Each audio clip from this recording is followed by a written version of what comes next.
Hi guys, स्वागत है आपका अपने एकेजी स्टडी सेंटर में। आज हम लोग बात करने वाले हैं इस वीडियो में 10th क्लास का विज्ञान यानी कि साइंस का ऑब्जेक्टिव क्वेश्चन। और कितना देखना है तो 200 जो कि वीवीआई ऑब्जेक्टिव क्वेश्चन होगा। तो आप वीडियो के अंत तक बने रहिएगा, यह आपके एग्जाम के लिए काफ़ी इंपॉर्टेंट क्वेश्चन होगा। यह वीडियो पार्ट 6 है, यानी इससे पहले का वीडियो यदि आप नहीं देखें तो डिस्क्रिप्शन में लिंक नीचे दे दिए हैं या प्ले लिस्ट में पड़ा हुआ है, आप वीडियो को जाकर देख लीजिएगा, क्योंकि यह आपके एग्जाम के लिए काफ़ी इंपॉर्टेंट क्वेश्चन होगा। यह वीवीआई क्वेश्चन है। तो चलिए वीडियो को शुरू करते हैं, देखते हैं हमारा पहला क्वेश्चन क्या कह रहा है। हमारा फर्स्ट क्वेश्चन है, हाइड्रा में प्रजनन की विधि निम्नलिखित में से कौन है। यानी पहला हमारा क्वेश्चन 1 नंबर जो है वो कह रहा है हाइड्रा में प्रजनन की विधि निम्नलिखित में से कौन है। तो ऑप्शन देखते हैं। फर्स्ट ऑप्शन है कायिक प्रवर्धन, सेकेंड में बीजाणु जनन, थर्ड में मुकुलन और फोर्थ में विखंडन। तो आपको बता दें कि हाइड्रा में जो प्रजनन की विधि है वह आपका मुकुलन है, यानी मुकुलन द्वारा हाइड्रा में प्रजनन होती है। तो आपका पहला का जो 1 नंबर का जो राइट आंसर हो जाएगा आपका सी नंबर हो जाएगा, यानी मुकुलन द्वारा हाइड्रा में प्रजनन की विधि होती है। चलिए नेक्स्ट क्वेश्चन की ओर बढ़ते हैं। नेक्स्ट क्वेश्चन हमारा कह रहा है वंशागत नियमों का प्रतिपादन किसने किया। यानी वंशागत नियम जो है उसका प्रतिपादन किस वैज्ञानिक ने किया था। तो आपको बता दें ऑप्शन में मिला हुआ है चार्ल्स डार्विन, रॉबर्ट हुक, जेसी बॉस और ग्रेगर जॉन मेंडल। तो आपको बता दें कि वंशागत नियमों का प्रतिपादन जो किया था वह ग्रेगर जॉन मेंडल ने किया था, यानी ऑप्शन नंबर डी बिल्कुल राइट है। चलिए नेक्स्ट क्वेश्चन की ओर बढ़ते हैं। नेक्स्ट क्वेश्चन हमारा कह रहा है आधुनिक आवर्त सारणी में कितने ऊर्ध्व स्तंभ है। ऊर्ध्व स्तंभ कहने का मतलब है कि यानी उद्गर स्तंभ यानी वह वर्ग होता है। उद्गर स्तंभ या ऊर्ध्व स्तंभ वह ऊपर से नीचे की ओर खींची जाती है, यह वर्ग कहलाती है। और क्षैतिज कतारें पूछती तो आपका आवर्त होती है। यानी आवर्त सारणी में कह रहा है आधुनिक आवर्त सारणी में कितने ऊर्ध्व स्तंभ है। तो आधुनिक आवर्त सारणी में है आपका 18 ऊर्ध्व स्तंभ, यानी 18 वर्ग होते हैं। यहाँ पे पूछ सकता है आधुनिक आवर्त सारणी में कितने वर्ग है, तो भी 18 ही मानना है। ऊर्ध्व स्तंभ कहने का मतलब ही वर्ग है, यानी ऑप्शन नंबर डी बिल्कुल राइट होगा। चलिए नेक्स्ट क्वेश्चन की ओर बढ़ते हैं। 4 नंबर हमारा क्वेश्चन कह रहा है निम्नलिखित में कौन सबसे अधिक अभिक्रियाशील धातु है। यानी इसमें कह रहा है निम्नलिखित में कौन सबसे अधिक अभिक्रियाशील धातु है। तो आपसे बता दें कि इसमें जो अभिक्रियाशील धातु है वह सबसे अभिक्रियाशील धातु पोटेशियम है। क्या पोटेशियम है। और पोटेशियम का संकेत जो है वो आपका के होता है, यानी ऑप्शन नंबर डी में दिया हुआ है के, यानी के नंबर जो आपका डी नंबर ऑप्शन जो है वो आपका सही है। और इससे जो कम अभिक्रियाशील है वह आपका सोडियम है, उसके बाद आपका कैल्शियम है, उसके बाद मैग्नीशियम है। यानी यह सबसे अभिक्रियाशील जो है अधिक अभिक्रियाशील वो आपका पोटेशियम यानी के है। आपका ऑप्शन नंबर डी सही हो जाएगा। चलिए नेक्स्ट क्वेश्चन की ओर बढ़ते हैं। नेक्स्ट क्वेश्चन हमारा 5 नंबर जो क्वेश्चन है वह कह रहा है ZnSO4 plus CuSO4 arrowhead ZnSO4 plus Cu किस प्रकार की रासायनिक अभिक्रिया है। तो आपको बता दें कि इस क्वेश्चन में थोड़ी सी मिसप्रिंट हो गई है। वह क्या है कि यहाँ पे जो ZnSO4 है इसमें SO4 नहीं है, यानी यहाँ पे केवल CuSO4 है और यह SO4 आपका यहाँ पे नहीं है, सिर्फ यहाँ पे Zn है। तो यहाँ आपको जो क्वेश्चन मिलेगा वह आपको केवल Zn plus CuSO4 arrowhead ZnSO4 plus Cu मिलेगा। तो यहाँ पे थोड़ी सी मिसप्रिंट हो गई है, यानी SO4 यहाँ पे नहीं होगा। तो Zn plus CuSO4 arrowhead ZnSO4 plus Cu, यानी यह अभिक्रिया अभिकारक जो है वह आपका जिंक प्लस कॉपर सल्फेट है और उत्पाद में जो बन रहा है वह जिंक सल्फेट प्लस कॉपर, यानी जिंक जो है वह कॉपर सल्फेट के विलयन से सल्फेट को अलग कर दे, सल्फेट को ग्रहण कर रहा है अपने अंदर और कॉपर को विस्थापित कर दे रहा है। तो कॉपर को जब विस्थापित करके वह क्या बना रहा है जिंक सल्फेट, यानी यह विस्थापन अभिक्रिया का उदाहरण है। तो यहाँ आपका ऑप्शन नंबर बी जो है वह ऑप्शन नंबर बी में दिया हुआ है विस्थापन अभिक्रिया, यानी ऑप्शन नंबर बी बिल्कुल राइट है 5 नंबर का। चलिए नेक्स्ट क्वेश्चन की ओर बढ़ते हैं। नेक्स्ट क्वेश्चन हमारा 6 नंबर क्वेश्चन कह रहा है किसी छड़ चुंबक के अंदर चुंबकीय क्षेत्र रेखाओं की दिशा क्या होती है। यानी किसी छड़ चुंबक के अंदर चुंबकीय क्षेत्र रेखाओं की दिशा जो होती है वह आपका दक्षिण ध्रुव से उत्तर ध्रुव होती है। क्या दक्षिण ध्रुव से उत्तर ध्रुव की ओर होती है, यानी ऑप्शन नंबर बी जो है बिल्कुल राइट है। चलिए नेक्स्ट क्वेश्चन की ओर बढ़ते हैं। नेक्स्ट क्वेश्चन हमारा 7 नंबर जो क्वेश्चन है वह कह रहा है यदि किसी बिंब का प्रतिबिंब का आवर्धन ऋणात्मक हो, यानी किसी बिंब कहने का मतलब है वस्तु जो होती है उसी को बिंब बोला जाता है। तो वस्तु का प्रतिबिंब का आवर्धन जो है वह ऋणात्मक है, तो उस प्रतिबिंब की प्रकृति क्या होगी। यानी जब किसी प्रतिबिंब का आवर्धन जो ऋणात्मक है तो उसकी प्रकृति क्या होगी, यानी वह कैसा प्रतिबिंब होगा। तो वह आपका प्रतिबिंब का आवर्धन जो ऋणात्मक है तो वह आपका प्रतिबिंब वास्तविक और उल्टा होगा। कैसा होगा? वास्तविक और उल्टा। यदि धनात्मक रहता तो वह आपका आभासी और सीधा होता, लेकिन वह आपका ऋणात्मक है इसलिए वास्तविक और उल्टा होगा। यानी 7 नंबर का जो सही आंसर हो जाएगा वो आपका ए नंबर हो जाएगा। चलिए नेक्स्ट क्वेश्चन की ओर बढ़ते हैं। नेक्स्ट क्वेश्चन हमारा 8 नंबर कह रहा है गोलीय दर्पण के परावर्तन पृष्ठ का वृत्ताकार सीमा रेखा का व्यास कहलाता है। यानी गोलीय दर्पण के परावर्तक पृष्ठ का वृत्ताकार सीमा रेखा का व्यास जो है वह क्या कहलाता है? गोलीय दर्पण की मुख्य फोकस कहलाता है, वक्रता त्रिज्या कहलाता है, प्रधान अक्ष कहलाता है, या गोलीय दर्पण का द्वारक कहलाता है। तो आपको बता दें कि गोलीय दर्पण जो होता है वह इस प्रकार से एक गोला होता है जिसमें दर्पण जो है वह गोला का ही एक भाग है। यानी इतना जो गोला है इसके बाद हम इसको इस प्रकार से डैश डैश दे के पूर्ण गोला मिला सकते हैं। तो यही जो यहाँ का एक भाग जो लेते हैं तो यह आपका एक गोलीय दर्पण है। तो गोलीय दर्पण का एक भाग जो ले लेते हैं तो उत्तल दर्पण एक होता है और एक अवतल दर्पण होता है। तो आपको बता दें कि अवतल दर्पण जो है आपका इस प्रकार से होता है जिसके बाहरी भाग जो है वह रजतीत होता है, और उत्तल दर्पण जो है वह आपका इस तरह से होता है जिसका अंदर का भाग रजतीत होता है। यानी जो रजतीत होता है वह धंसा हुआ होता है और अवतल दर्पण में जो रजतीत होता है वह उभरा हुआ होता है। तो इसी का यह गोलीय दर्पण हो गया। मान के चलिए इसको हम डैश डैश करके मिला दिए तो यह एक गोलीय दर्पण हो गया।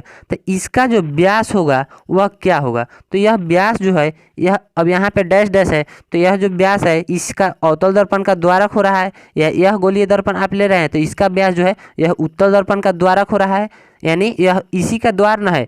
तो यह आपका क्या हो जाएगा? ऑप्शन नंबर डी, यानी गोलीय दर्पण का द्वारक हो जाएगा। यानी 8 नंबर का राइट आंसर जो आपका डी नंबर हो जाएगा। चलिए नेक्स्ट क्वेश्चन की ओर बढ़ते हैं। 9 नंबर हमारा क्वेश्चन कह रहा है पुष्प का कौन सा भाग फल बनता है?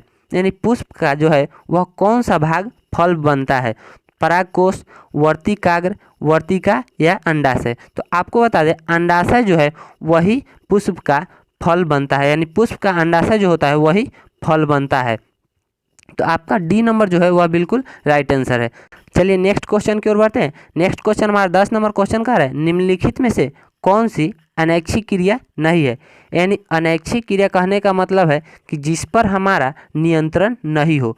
यानी अनैच्छिक क्रिया जो होती है उस पर हमारा नियंत्रण नहीं होती है, और जो ऐच्छिक क्रिया होती है एक होती है ऐच्छिक क्रिया और दूसरा अनैच्छिक क्रिया। तो ऐच्छिक क्रिया पर हमारा नियंत्रण खुद का नियंत्रण होता है और अनैच्छिक क्रिया पर हमारा नियंत्रण नहीं होता है। जैसे ऐच्छिक क्रिया का मतलब समझ लीजिए कि कोई कार्य आप कर रहे हैं तो उसको कब करना है और कब रोक देना है तो इस पर आपका नियंत्रण खुद का हो तो वह आपका ऐच्छिक क्रिया का उदाहरण है। और अनैच्छिक क्रिया जैसे आपको कब करना है और कब कार्य नहीं करना है ये आप पे डिपेंड नहीं करता है, वो खुद अपने आप स्टार्ट हो रहा है या अपने आप वह हमेशा हो रहा है या थोड़ी देर के लिए ही हो, लेकिन अपने आप हो तो वह आपका वह अनैच्छिक क्रिया का उदाहरण होता है। तो यहाँ पे पूछ रहा है कि निम्नलिखित में कौन सी क्रिया अनैच्छिक क्रिया नहीं है? तो अनैच्छिक क्रिया जब नहीं होगा तो वह आपका ऐच्छिक क्रिया होगा। यानी ऐच्छिक कहने का मतलब जिस पर आपका नियंत्रण होगा। तो ऑप्शन देखते हैं, यहाँ है वमन। तो वमन जो है इस पे आपका नियंत्रण यानी किसी का भी खुद का नियंत्रण नहीं होता है, तो यह आपका जो है अनैच्छिक क्रिया का उदाहरण है। बी नंबर में है चबाना। तो आप जब खाना खाते हैं तो उसको आप अपने ही हिसाब से उसे चबाते हैं। आपको मन किया तो आप उसे चबाते हैं, नहीं मन किया तो नहीं चबाते हैं। तो इस पे आपका खुद का नियंत्रण है, तो यह आपका जो है अनैच्छिक क्रिया नहीं है, यानी यह आपका ऐच्छिक क्रिया है। तो यही आपसे ऑप्शन में पूछा है कि अनैच्छिक क्रिया नहीं है, तो यह आपका ऑप्शन नंबर बी तो हो गया। लेकिन सी नंबर देख लेते हैं, यहाँ पे दिया हुआ है लार आना। तो यह जो आपका है यह आपका इस पे नियंत्रण खुद का नियंत्रण नहीं होता है। हृदय का धड़कना ये भी आपके नियंत्रण में नहीं है, क्योंकि हृदय जो है वह हमेशा धड़कते रहता है। तो इस पे आप खुद का नियंत्रण करके इसे रोक तो नहीं सकते हैं ना, इसलिए यह जो है अनैच्छिक क्रिया का उदाहरण है। यानी ए नंबर, सी नंबर और डी नंबर जो है आपका अनैच्छिक क्रिया का उदाहरण है, और बी नंबर जो है आपका अनैच्छिक क्रिया नहीं है यानी ऐच्छिक क्रिया है। यानी 10 नंबर का जो राइट आंसर हो जाएगा वो आपका बी नंबर हो जाएगा। चलिए नेक्स्ट क्वेश्चन की ओर बढ़ते हैं। 11 नंबर हमारा क्वेश्चन कह रहा है कौन सा पादप हार्मोन पत्तियों को मुरझाने के लिए उत्तरदायी है? यानी पत्तियों के मुरझाने के लिए कौन सा पादप हार्मोन उत्तरदायी है? तो आपको बता दें ऑक्सिन जो है वह आपका वृद्धि हार्मोन है, यानी यह आपका वृद्धि करने वाला हार्मोन है। उसके बाद आपका बी नंबर में है साइटोकाइनिन, ये भी आपका वृद्धि हार्मोन है।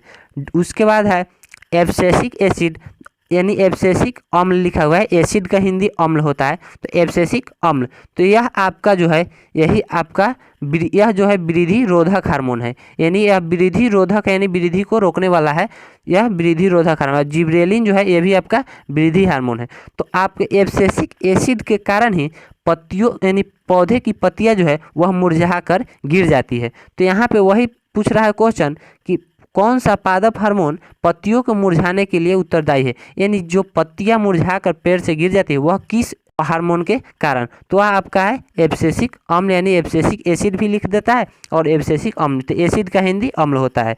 यानी 11 नंबर का जो आपका राइट आंसर जो आपका सी नंबर हो जाएगा। चलिए नेक्स्ट क्वेश्चन की ओर बढ़ते हैं।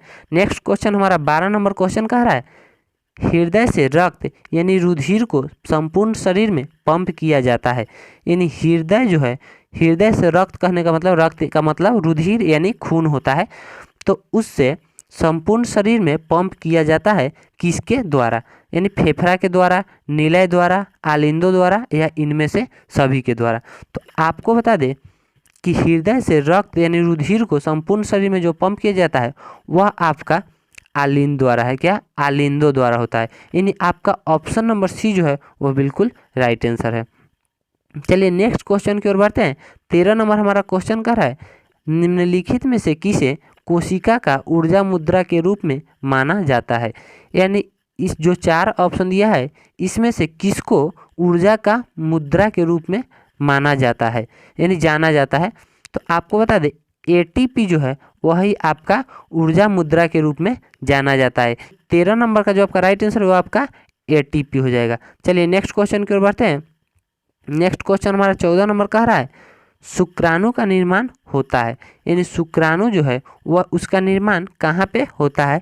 वृषण में होता है, गर्भाशय में होता है, अंडाशय में होता है, या इनमें से सभी में होता है? तो आपको बता दें शुक्राणु का जो निर्माण होता है वह आपका वृषण में होता है, यानी ऑप्शन नंबर ए जो है वह आपका बिल्कुल राइट आंसर है, यह नर में पाए जाते हैं। चलिए नेक्स्ट क्वेश्चन की ओर बढ़ते हैं। नेक्स्ट क्वेश्चन हमारा 15 नंबर क्वेश्चन कर रहा है किस रासायनिक यौगिक को गर्म करने पर प्लास्टर ऑफ पेरिस प्राप्त किया जा सकता है?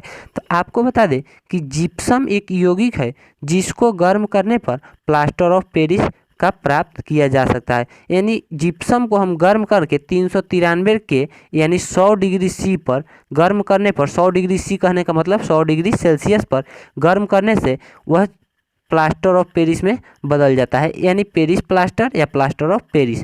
तो वही और पुनः पेरिस प्लास्टर को, इस प्लास्टर ऑफ पेरिस जो है इसको यदि पुनः जल से अभिक्रिया कराया जाए तो यह पुनः जिप्सम में परिणत हो जाता है, यानी पुनः जिप्सम में वह बदल जाता है।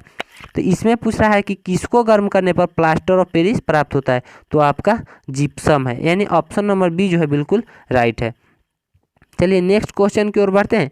नेक्स्ट क्वेश्चन हमारा 16 नंबर कह रहा है अष्टक नियम का प्रतिपादन किसने किया था? यानी किस वैज्ञानिक ने अष्टक नियम का प्रतिपादन किया था? तो आपको बता दें आपको एक क्वेश्चन भी पढ़ना है न्यूलैंड्स का अष्टक नियम, यानी न्यूलैंड्स का अष्टक नियम आपको केमिस्ट्री में पढ़ना है। तो इसी से आपको पता चल रहा है कि अष्टक नियम किस वैज्ञानिक का है, यानी न्यूलैंड्स का है। तो आपका ऑप्शन नंबर बी जो है वह बिल्कुल राइट आंसर है, यानी न्यूलैंड्स ने अष्टक नियम का प्रतिपादन किया था। चलिए नेक्स्ट क्वेश्चन की ओर बढ़ते हैं। नेक्स्ट क्वेश्चन हमारा कह रहा है एसिटिक अम्ल का IUPAC नाम है, यानी IUPAC नाम इसका क्या है एसिटिक अम्ल का? तो आपको बता दें एसिटिक अम्ल का IUPAC जो नाम होता है वह आपका एथेनोइक अम्ल होता है। क्या होता है? एथेनोइक अम्ल। एसिटिक अम्ल का IUPAC नाम एथेनोइक अम्ल होता है, यानी आपका ऑप्शन नंबर बी जो है वह बिल्कुल राइट आंसर है। चलिए नेक्स्ट क्वेश्चन की ओर बढ़ते हैं। नेक्स्ट क्वेश्चन हमारा 18 नंबर क्वेश्चन कह रहा है बॉक्साइट किस धातु का महत्वपूर्ण अयस्क है? बॉक्साइट जो है वह किस धातु का महत्वपूर्ण अयस्क है? तो आपको एक क्वेश्चन बताए थे पिछले वीडियो में कि वह एल्युमिनियम का जो है वह अयस्क बॉक्साइट होता है, और लोहा का अयस्क भी आपको उसमें बताए हुए थे। उसमें 4 ऑप्शन था, चारों को चारों हमने आपको बता दिए थे। तो इसमें वही आपसे पुनः पूछ रहा है कि बॉक्साइट किस धातु का, यानी बॉक्साइट जो है वह किस धातु का महत्वपूर्ण अयस्क है। तो आपका ऑप्शन नंबर सी जो है वह एल्युमिनियम दिया हुआ है, यानी एल्युमिनियम का जो ऑक्साइड है वही एल्युमिनियम का जो अयस्क है वह बॉक्साइट है, यानी आपका ऑप्शन नंबर सी जो है बिल्कुल राइट है। चलिए नेक्स्ट क्वेश्चन की ओर बढ़ते हैं। नेक्स्ट क्वेश्चन हमारा 19 नंबर का आ रहा है, सौर कुकर के लिए कौन सा दर्पण सर्वाधिक उपयुक्त होता है। यानी सौर कुकर के लिए, सौर कुकर यानी सोलर कुकर के लिए कौन सा दर्पण सर्वाधिक उपयुक्त होता है। तो आपको बता दें कि अवतल दर्पण जो है वह सौर कुकर के लिए सर्वाधिक उपयुक्त होता है, यानी अवतल दर्पण जो है वह सर्वाधिक उपयुक्त होता है। कहीं कहीं पे आपको एक चीज़ समतल दर्पण भी दे देता है, तो आप उस कंफ्यूज में नहीं रहिएगा। कहीं कहीं पे समतल दर्पण ऐसे दे देता है, बहुत सारे बुक में भी दिया हुआ है कि समतल दर्पण सौर कुकर के लिए सर्वाधिक उपयुक्त है, लेकिन यह कुछ दूसरा क्वेश्चन बना के देता है, उसमें समतल दर्पण देता है। तो यहाँ जो आपका है सौर कुकर के लिए कौन सा दर्पण सर्वाधिक उपयुक्त है, तो आपका ऑप्शन नंबर सी यानी अवतल दर्पण बिल्कुल राइट है। चलिए नेक्स्ट क्वेश्चन की ओर बढ़ते हैं। नेक्स्ट क्वेश्चन हमारा 20 नंबर क्वेश्चन कह रहा है, विद्युत अपघटनी परिष्करण में अशुद्ध धातुओं को बनाया जाता है।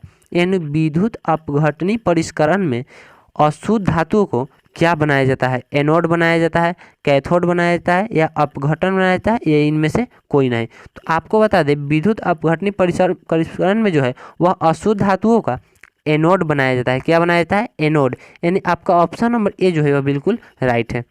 चलिए नेक्स्ट क्वेश्चन की ओर बढ़ते हैं। नेक्स्ट क्वेश्चन हमारा 20 नंबर क्वेश्चन कह रहा है, किसी शब्दकोश के छोटे अक्षरों को पढ़ने के लिए किस लेंस का उपयोग करना पसंद करेंगे। यानी एक शब्दकोश है, शब्दकोश कहने का मतलब डिक्शनरी होता है, यानी डिक्शनरी का हिंदी शब्दकोश होता है। तो उसके छोटे अक्षरों को पढ़ने के लिए आप किस लेंस का उपयोग करना पसंद करेंगे।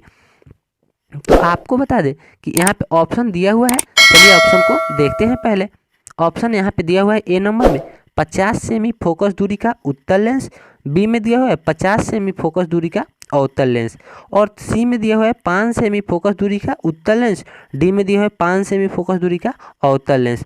तो आप ऑप्शन देख लिए। अब आपको एक बात बता दें कि यहाँ पे पूछा है कि शब्दकोश के छोटे अक्षरों को, तो जब छोटा अक्षर होगा तो उसको पढ़ने के लिए, यानी छोटे अक्षरों को पढ़ने में कठिनाई है, तो उसको बड़ा करके ही ना देखने का हम लोग प्रयास करेंगे, यानी बड़ा करके ही ना देखने का और पढ़ने का प्रयास करेंगे। तो आपको बता दें कि उत्तल लेंस जो है, उत्तल लेंस जो होता है उसमें आपका किसी भी वस्तु का जो प्रतिबिंब बनता है वह आपका बड़ा बनता है। क्या बनता है, बड़ा बनता है। लेकिन यहाँ पे ऑप्शन नंबर में 2 उत्तल लेंस दिया हुआ है, यानी एक में दिया है 50 सेमी फोकस दूरी का उत्तल लेंस और सी में दिया है 5 सेमी फोकस दूरी का उत्तल लेंस। तो आपको बता दें कि 5 सेमी फोकस दूरी का उत्तल लेंस जो है वह आपको शब्दकोश को पढ़ने के लिए बहुत ही अच्छा होगा। तो यह आपका ऑप्शन नंबर सी जो है वह बिल्कुल राइट है, यानी किसी भी शब्दकोश के छोटे अक्षरों को पढ़ने के लिए हम 5 सेमी फोकस दूरी का उत्तल लेंस का उपयोग करना पसंद अधिक करते हैं, यानी आपका ऑप्शन नंबर सी बिल्कुल राइट है। चलिए नेक्स्ट क्वेश्चन की ओर बढ़ते हैं। 22 नंबर हमारा क्वेश्चन कह रहा है, किस दृष्टि दोष को अवतल और उत्तल दोनों लेंसों से बने द्विफोकसी लेंस द्वारा संशोधित किया जा सकता है। यानी किस दृष्टि दोष को, एक दृष्टि दोष है यहाँ पे पूछ रहा है, वह कौन सा दृष्टि दोष है जिसको अवतल और उत्तल दोनों लेंसों से बने द्विफोकसी लेंस द्वारा संशोधित किया जा सकता है।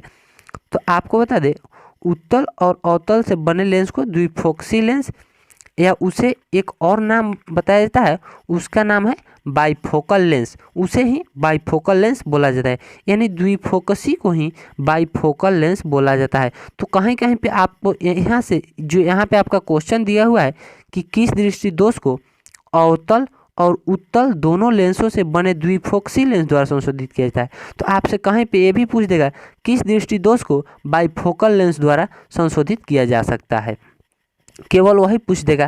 तो आपको बाइफोकल या द्विफोकसी लेंस में जो है कि उत्तल और अवतल लेंस दोनों होते हैं, तो उसे ही उत्तल और अवतल दोनों होते हैं, इसलिए उसे द्विफोकसी लेंस या बाइफोकल लेंस बोला जाता है। तो उससे जो संशोधित किया जाता है वह आपका जरा दूरदृष्टिता है। क्या? जरा दूरदृष्टिता जो दोष है उसी का यानी बाइफोकल लेंस द्वारा संशोधित किया जाता है। तो आपका ऑप्शन नंबर डी जो है वह बिल्कुल राइट आंसर है। और मोतियाबिंद जो है आपका ऑप्शन सी में, तो यह जो है बेलनाकार लेंस द्वारा इसका संशोधित किया जाता है। यानी डी नंबर का जो आपका 22 नंबर का जो राइट आंसर जो आपका डी नंबर हो जाएगा। चलिए नेक्स्ट क्वेश्चन की ओर बढ़ते हैं। नेक्स्ट क्वेश्चन हमारा 23 नंबर कह रहा है, पुतली के साइज को कौन नियंत्रित करता है? यानी पुतली, आँख में जो पुतली होती है उसके साइज को जो है वह कौन नियंत्रित करता है? ऑप्शन में ए में दिया हुआ है पक्षांभी, बी में है परितारिका, और सी में दिया हुआ है नेत्र लेंस, और डी में रेटिना यानी दृष्टि फोटोज। तो यहाँ दृष्टि फोटोज नहीं होगा, सॉरी दृष्टि पटल होगा। यानी रेटिना को ही दृष्टि पटल बोला जाता है, यहाँ पे मिसप्रिंट हो गया है। तो आपको बता दें कि पुतली के साइज को जो नियंत्रित करता है वह आपका पक्षांभी है। क्या? पक्षांभी है। यानी आपका ऑप्शन नंबर ए बिल्कुल राइट है। चलिए नेक्स्ट क्वेश्चन की ओर बढ़ते हैं। नेक्स्ट क्वेश्चन हमारा 24 नंबर कह रहा है, निम्नलिखित में से कौन सा ऊर्जा का नवीकरणीय स्रोत है? यानी इसमें जो ऑप्शन 4 दिया हुआ है इसमें से कौन ऊर्जा का नवीकरणीय स्रोत माना गया है? यानी नवीकरणीय स्रोत वह है। तो आपको बता दें कि नवीकरणीय स्रोत वही होता है जिसकी पुनः पूर्ति संभव हो। यानी हम जिसको पुनः प्राप्त कर सकते हैं, जिस भी ऊर्जा को हम लोग पुनः प्राप्त कर लेंगे यानी दोबारा प्राप्त कर लेंगे, तो वह आपका नवीकरणीय ऊर्जा होगा। और जिसको एक बार यदि समाप्त हो जाए और दोबारा उसे हम प्राप्त नहीं कर सकते हैं, और प्राप्त कर भी सकते हैं तो उसके प्राप्त करने में हमको लाखों करोड़ों वर्ष अगर लग रहा है तो वह आपका अनवीकरणीय ऊर्जा स्रोत होता है। तो आपको यहाँ पे पता है कि यहाँ पे जो ऑप्शन दिया हुआ है, ऑप्शन नंबर ए में दिया हुआ है जैव मात्रा, बी में दिया हुआ है कोयला, और सी में पेट्रोलियम, डी में इनमें से कोई नहीं। तो आपको बता दें कि आपका ऑप्शन नंबर ए जो है बिल्कुल राइट है, क्योंकि कोयला जो है वह आपका एक बार समाप्त हो जाएगा तो इसको प्राप्त करने के लिए लाखों करोड़ों वर्ष लगता है, यानी लग सकता है, इसकी कोई गारंटी नहीं है। तो यह आपका अनवीकरणीय ऊर्जा स्रोत है। उसी प्रकार आपका पेट्रोलियम जो है ये भी आपका अनवीकरणीय ऊर्जा स्रोत है, और जैव मात्रा है यह आपका नवीकरणीय ऊर्जा स्रोत का उदाहरण है। यानी आपका ऑप्शन नंबर ए बिल्कुल राइट है। चलिए नेक्स्ट क्वेश्चन की ओर बढ़ते हैं। 25 नंबर हमारा क्वेश्चन कह रहा है, निर्वात में प्रकाश की चाल होती है। यानी निर्वात कहने का मतलब मुक्त आकाश होता है, तो वहाँ पे प्रकाश की जो चाल है वह कितनी होती है? यहाँ पे ऑप्शन ए में दिया हुआ है 3 × 10 की पावर 6 यानी 10 के घात 6 मीटर प्रति सेकेंड। ऑप्शन नंबर बी में दिया हुआ है 3 × 10 के पावर 7 मीटर प्रति सेकेंड, सी में है 3 × 10 के पावर 8 मीटर प्रति सेकेंड, और डी नंबर में है 3 × 10 के पावर 9 मीटर प्रति सेकेंड। तो आपको बता दें निर्वात में जो प्रकाश की चाल है वह आपका 3 लाख किलोमीटर प्रति सेकेंड होता है। यानी 3 लाख किलोमीटर प्रति सेकेंड होता है। तो आप यहाँ पे देख सकते हैं 3 लाख में आपका कितना सोना है, यानी 5 जीरो है। 1 2 3 4 5 यानी 5 सोना है इसमें, यानी 5 जीरो है। तो आप यहाँ पे इसको इस प्रकार से भी लिख सकते हैं 3 × 10 के पावर 5। तो यहाँ पे आपका था किलोमीटर प्रति सेकेंड। क्या था? किलोमीटर प्रति सेकेंड। और ऑप्शन जो है आपका एक भी ऑप्शन किलोमीटर में नहीं है, आप देख सकते हैं। तो आपको बता दें 1 किलोमीटर बराबर जो है वह 1000 मीटर होता है। यानी 1 किलोमीटर में हम लोग जानते हैं कि 1000 मीटर होता है। तो 1000 मीटर में कितना सोना है? 3 सोना है। तो इसको हम लोग इस प्रकार से भी लिख सकते हैं 1 × 10 की पावर 3, इस प्रकार से भी लिख सकते हैं। तो इसमें हम ऐड कर देंगे 10 की पावर 3 यदि, तो 5 + 3 यहाँ पे था 3 × 10 के पावर 5 पहले से था, और इसमें ऐड कर देंगे यदि 10 के पावर 3, तो यहाँ पे आधार बराबर है 10 का तो घात जुट जाएगा, तो 5 + 3 हो जाएगा, कितना हो जाएगा? 8 हो जाएगा। यानी 3 × 10 के पावर कितना हो जाएगा? अब 8 हो जाएगा। तो आप यहाँ पे देख सकते हैं कि अब 3 × 10 के पावर 8 जो होगा वह आपका मीटर में आ गया, यानी मीटर प्रति सेकेंड। तो आप ऑप्शन नंबर सी में देख सकते हैं दिया हुआ है 3 × 10 के पावर 8 मीटर प्रति सेकेंड। यानी आपका ऑप्शन नंबर सी बिल्कुल राइट है। चलिए नेक्स्ट क्वेश्चन की ओर बढ़ते हैं। 26 नंबर हमारा क्वेश्चन कह रहा है किसी चालक की वैद्युत प्रतिरोधकता निर्भर करती है, यानी किसी भी जो चालक है उसकी वैद्युत प्रतिरोधकता किस पर निर्भर करती है, यानी चालक की लंबाई पर। ऑप्शन बी में है चालक के अनुप्रस्थ काट का क्षेत्रफल पर, सी में दिया हुआ है चालक के पदार्थ की प्रकृति पर, और डी में इनमें से सभी। तो आपको बता दें कि चालक का जो वैद्युत प्रतिरोधकता है वह इन सभी पर निर्भर करता है, यानी इन जो ऑप्शन दिया हुआ है इस सभी पर निर्भर करता है। तो इसलिए आपका ऑप्शन नंबर डी बिल्कुल राइट है, यानी इनमें से सभी। चलिए नेक्स्ट क्वेश्चन की ओर बढ़ते हैं। 27 नंबर हमारा क्वेश्चन कह रहा है नीचे दी गई अभिक्रिया के संबंध में कौन सा कथन सत्य है, यानी यहाँ पे जो ये अभिक्रिया दिया हुआ है इसके संबंध में कौन सा ऑप्शन आपका सही है। तो चलिए आप पहले अभिक्रिया देखते हैं फिर ऑप्शन को देखेंगे। तो यहाँ पे अभिक्रिया एक दिया हुआ है ZnO+C, यानी अभिकारक में जो है आपको एक बात बता दें कि तीर के चिन्ह के बाईं ओर जो होता है वह आपका अभिकारक होता है, यानी यह जो बीच में तीर का चिन्ह देख रहा है यहाँ पे, इसके बाईं ओर जो होगा वह आपका अभिकारक होगा और दाहिनी ओर जो होगा वह आपका उत्पाद होगा। तो यहाँ पे अभिकारक आप देख सकते हैं, अभिकारक जो है वह अभिक्रिया में भाग लेता है। तो यहाँ पे अभिकारक जो है वह ZnO+C है। क्या है? ZnO+C है। और उत्पाद में जो है वह Zn+C है, यानी अभिकारक में जिंक ऑक्साइड प्लस कार्बन है और उत्पाद में जो है वह जिंक प्लस CO यानी कार्बन ऑक्साइड है। क्या? तो यहाँ पे देख सकते हैं आप कि ZnO से O घट रहा है और C में O जुट रहा है, यानी उत्पाद में CO हो गया है, तो इसमें C में O जुट गया है और इसमें यहाँ पे जो ZnO था इसमें से O घट कर यहाँ केवल ZnO यानी जिंक बच गया।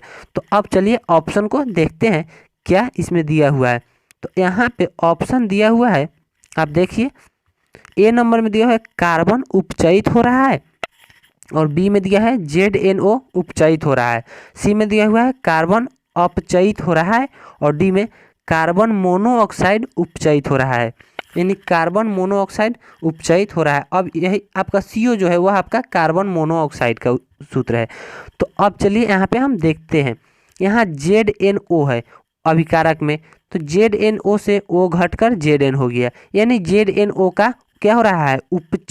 अपचयन हो रहा है, अपचयन हो रहा है, यानी अपचयन अभिक्रिया में जो है वह ऑक्सीजन या तो घटता है या O घटेगा या H जुटेगा, तो वह आपका अपचयन अभिक्रिया हो जाएगा, और O जुटेगा और H घटेगा तो वह आपका उपचयन अभिक्रिया हो जाएगा। यानी O जुट रहा है और H घट रहा है तो भी आपका उपचयन अभिक्रिया है, या केवल O जुट रहा है तो भी आपका उपचयन अभिक्रिया है, और O घट रहा है और H जुट रहा है या इनमें से कोई भी एक हो रहा है तो आपका अपचयन अभिक्रिया हो जाएगा। तो यहाँ पे ZnO से O घट रहा है, यानी इसका जो है अपचयन हो रहा है। क्या? अपचयन। और C में जो है वह O जुट रहा है, तो C का क्या हो रहा है? कार्बन का जो है वह उपचयन हो रहा है।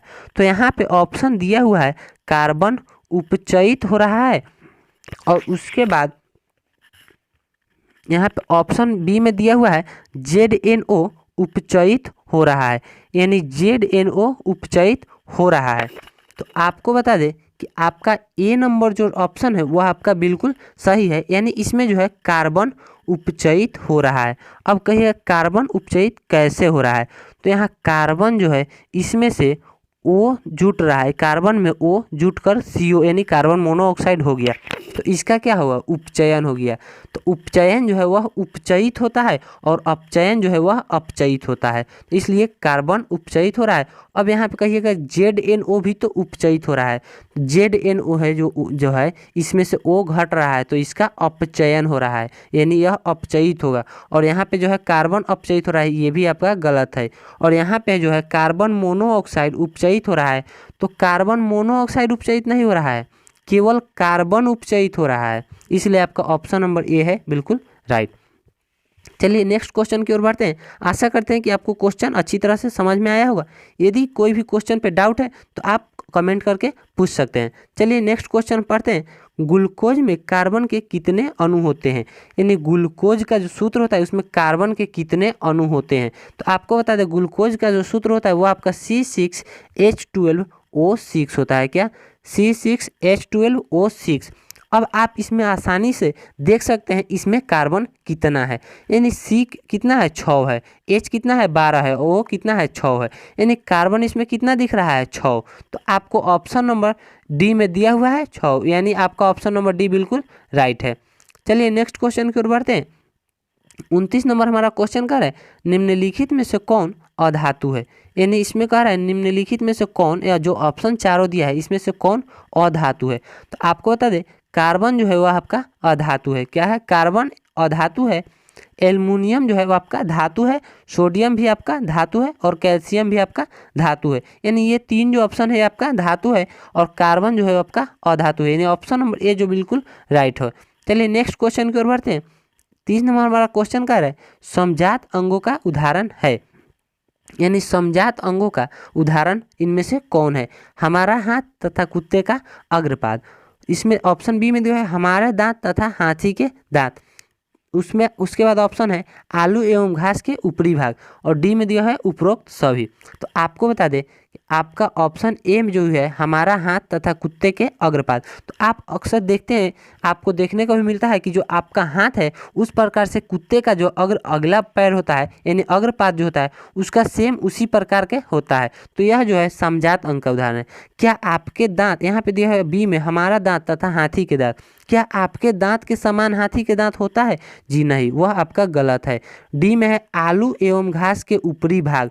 क्या आलू एवं घास के ऊपरी भाग सबके बराबर होता है? नहीं, यह आपका गलत है। तो यह आपका जब ये दो ऑप्शन गलत है तो उपरोक्त सभी नहीं होगा, यानी ये ऑप्शन भी आपका गलत है। तो आपका ऑप्शन नंबर ए जो है वह बिल्कुल राइट है। आशा करता हूं कि वीडियो पसंद आया होगा। यदि वीडियो पसंद आया हो तो लाइक करें, कमेंट करें और अपने दोस्तों के साथ शेयर करना ना भूलें। यदि मेरे चैनल पे नए हैं तो प्लीज़ चैनल को सब्सक्राइब कर ले और साथ में बेल आइकन दबाना ना भूलें, ताकि जब मैं अगला वीडियो लेकर तो उसका नोटिफिकेशन आप तक पहुँच सके और आप वीडियो को अंत तक देख सके। चलिए फिर अगले वीडियो में मिलते हैं, तब तक के लिए बाय।